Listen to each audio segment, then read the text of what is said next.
So, bringing yourself back to Singapore, can you tell me what is, and I'm going to make this difficult for Kevin, what is the one most inspirational aspect of Singapore that went into the creation of Crazy Rich Asians, the novel?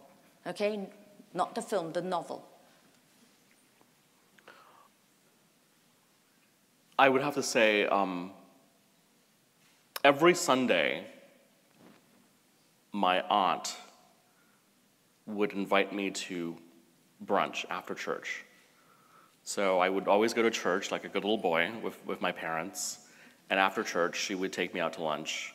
And she was kind of a pioneer journalist of her generation. Oh. Kind of like an Auntie Mame type character. You know, Okay. she wrote for the Singapore Monitor, she wrote for the Tatler, and so she always had the coolest group of people, and she would take me out to lunch with always this amazing assortment of people. And you would be how old?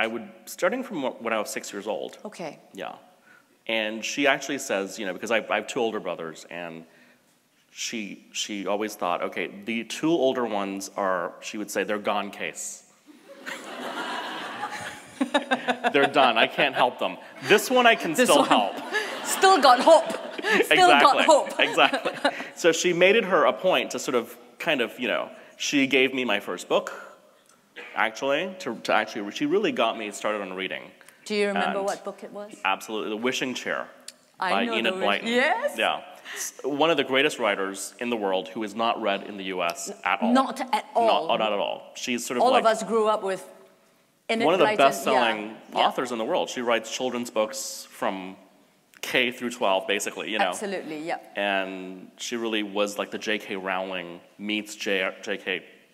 Tolkien of her age. And so, like, I started out with Wishing Chair and then move on to the Adventure series and all those books. Famous Five. Famous Five, yeah. Exactly. But she would, you know, every weekend, every Sunday, she'd arrange a lunch, and there would always be this lovely assortment of really interesting people. There could, you know, there would be a Thai princess, or a very famous banker, or like some politician. So I got to, at a very early age, just sort of be around these people and hear them sort of bitch about life. And talk and gossip about Singapore or Asia or what was happening with the King of Thailand, you know, and this and that, and, you know, and I was like a sponge. I sat there and I just absorbed everything. And 30 years later, it made its way into the books.